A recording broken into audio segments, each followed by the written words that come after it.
Light, refraction of light. अपवर्तन क्या होता है? अपवर्तन क्या होता है? प्रकाश का अपवर्तन कैसे होता है? आपको मालूम है, जब भी प्रकाश किसी भी अपारदर्शी सतह से टकराता है तो हमने बताया था क्या होता है।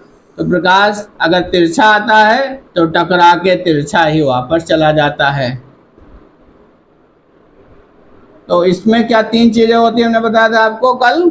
ये प्रकाश अगर किसी अपारदर्शी सतह पर टकराता है तो प्रकाश का परावर्तन होता है। प्रकाश किसी अगर पारदर्शी सतह से टकराएगा तो क्या होगा, प्रकाश टकराएगा और अपना पथ बदल के उसको पार कर जाएगा, जिससे वो अपने मार्ग से विचलित हो जाता है। जब भी ये टकरा के अगर दूसरे माध्यम से जाएगा तो ये अगर अपारदर्शी माध्यम है तो ये परावर्तन होता है। तो परावर्तन होता है। अगर यही माध्यम क्या होता है, कल बताया था आपको, एंगल आई, एंगल आर, या एंगल ऑफ इंसिडेंस है, एंगल ऑफ रिफ्लेक्शन है, तो ये परावर्तन हो जाता है या विलंब होता है, आपतित किरण होती है, परावर्तित किरण होती है। अगर ये प्रकाश का माध्यम क्या है, अगर यही माध्यम क्या है, पारदर्शी माध्यम है। पारदर्शी माध्यम का मतलब है जब प्रकाश किसी पारदर्शी माध्यम, जिसको मतलब उसमें टकराए और उसके आर पार चला जाए। प्रकाश किसी भी माध्यम से किसी भी सतह से अगर आर पार हो जाए तो वो माध्यम क्या है, हमारा पारदर्शी माध्यम होता है, ट्रांसपेरेंट मीडियम होता है। तो पारदर्शी माध्यम में जैसे प्रकाश गिरेगा, टकराएगा, तो क्या करेगा, इसके दो माध्यम बन जाएंगे। एक माध्यम 1 हो जाएगा ये, और ये मीडियम 1 और ये माध्यम 2 हो जाएगा। यहां से टकराया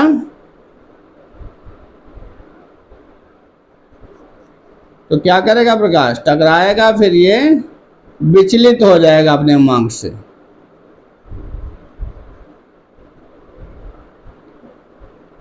या तो ये झुक जाएगा या क्या करेगा, या अपने मार्ग से या झुक जाएगा या नॉर्मल की तरफ। ये क्या बताया था हमने, एक इंसिडेंट रे होती है, ये नॉर्मल होता है जो परपेंडिकुलर होता है मीडियम के ऊपर।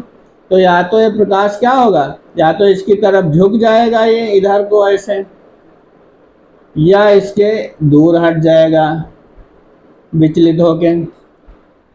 तो प्रकाश अपवर्तन में क्या होता है, प्रकाश का किसी एक माध्यम से दूसरे माध्यम में प्रवेश करने पर अविलंब की ओर झुक जाना या अविलंब से दूर हट जाना। अविलंब की ओर झुकना या अविलंब से दूर हट जाना क्या होता है, प्रकाश का अपवर्तन कहलाता है। ये प्रक्रिया ही क्या है, ये प्रक्रिया ही प्रकाश का अपवर्तन है। अब ये आपको, अब आप पूछेंगे भाई ये कब झुकता है माध्यम अविलंब की ओर, कब अविलंब से दूर हटता है। तो एक ये भी प्रश्न अच्छा है, कब ये अविलंब की ओर झुकता है प्रकाश और कब अविलंब से दूर हटता है। उसके लिए क्या है कि माध्यम आपका, माध्यम यदि विरल है, रेयर है, अगर विरल है मतलब उसमें सघनता कम है, उसकी डेंसिटी कम है, दूर दूर है अगर, तो क्या होगा, तो प्रकाश विरल से अगर सघन में जा रहा है, विरल से सघन माध्यम में जा रहा है, सघन मतलब डेंसर है, मतलब समझ लीजिए अगर ये वायु है आपकी और यहाँ पे कांच है, ये क्या है, ग्लास है, कांच है, तो आप समझ रहे हैं वायु विरल मीडियम हो गए और ये कांच सघन होगा। जितना जो चीज सॉलिड होता जाता है वो सघन होता जाता है, डेंसर। सघन का मतलब क्या है, डेंसर, डेंसर। तो विरल रेयर मीडियम होता है और सघन डेंसर मीडियम होता है। तो हम कह सकते हैं जब कोई प्रकाश विरल माध्यम से सघन माध्यम में प्रवेश करता है तो क्या करता है, वो अविलंब की ओर झुक जाता है। अविलंब की ओर झुक जाता है मतलब कि प्रकाश की चाल में अंतर आ जाता है। अंतर आपको आ ही जाता है। जैसे आप मान लीजिए मोटरसाइकिल चला रहे हैं, खाली पड़ी जगह तो आप भागते चले जाएंगे। मान लीजिए आप और फिर अचानक भीड़ आ गई तो उसमें मोटरसाइकिल आपको स्लो करना पड़ता कि नहीं करना पड़ता। अर्थात आपकी चाल में अंतर आता है। अंतर जैसे आएगा, चाल में कमी हो जाएगी तो आप क्या होते हैं, झुक जाएंगे। मतलब कि ये प्रकाश क्या होता है, झुक जाता है, स्पीड कम हो जाती हो। वो यहाँ पे जैसे आप गाड़ी बहुत तेज भागेगी ना तो ऐसे हो जाएगी गाड़ी आपकी। कहीं भीड़ है आप रुक जाएंगे, मोड़ेंगे गाड़ी को, मोड़ना पड़ेगा कि नहीं। भीड़ है तो ऑटोमेटिक आप सीधे चले आ रहे हैं, तो उसको हटने के लिए, भीड़ से हटने के लिए आप गाड़ी को मोड़ते हैं कि नहीं। बस वही वैसी प्रक्रिया प्रकाश में होती है। जैसे प्रकाश कोई विरल माध्यम से सघन माध्यम प्रवेश करता है तो उसकी चाल में कमी आती है। तो चाल में परिवर्तन होने के कारण वो क्या होता है, अविलंब की ओर झुक जाता है। और अगर ये अभी कांच है तो झुक गया तो अविलंब की ओर मुड़ गया, डाइवर्ट हो गया। डाइवर्ट क्यों हो गया, क्योंकि इसकी चाल में परिवर्तन आ गया। चाल में परिवर्तन होने से इसकी तरंग दैर्ध्य में परिवर्तन आ जाता है। चाल का मतलब ज्यादा दूर तक दूरी 1 सेकेंड में प्रकाश तय करता है। प्रकाश द्वारा तय की गई प्रति सेकंड दूरी ही आपकी उसकी तरंग दैर्ध्य होती है। जब एक चाल ज्यादा तो तरंग दैर्ध्य ज्यादा है, चाल कम तो तरंग दैर्ध्य कम है, अर्थात इसकी तरंग दैर्ध्य में अंतर आता है। आवृत्ति में अंतर नहीं आता, जितना प्रकाश आ रहा है तो प्रकाश तो वही रहेगा। फ्रीक्वेंसी में अंतर नहीं आता, तरंग दैर्ध्य में अंतर आता है, तो तरंग दैर्ध्य में इसके अंतर आ जाता है। तो हम कह सकते हैं जब भी कोई प्रकाश की किरण विरल माध्यम से सघन माध्यम में प्रवेश करती है, रेयर मीडियम से डेंसर मीडियम में आती है, तो वो क्या होता है, वो अविलंब की ओर, नॉर्मल की ओर बेंड हो जाती है।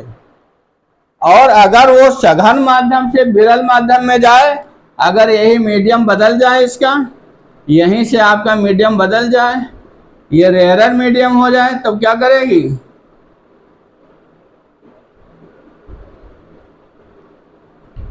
अगर फिर इसका रेयर मीडियम हो जाए तो ये क्या दूर हट जाएगी, अविलंब से दूर हट जाएगी।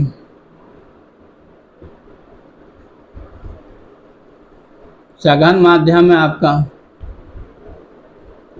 ये विरल है, रेयरर है,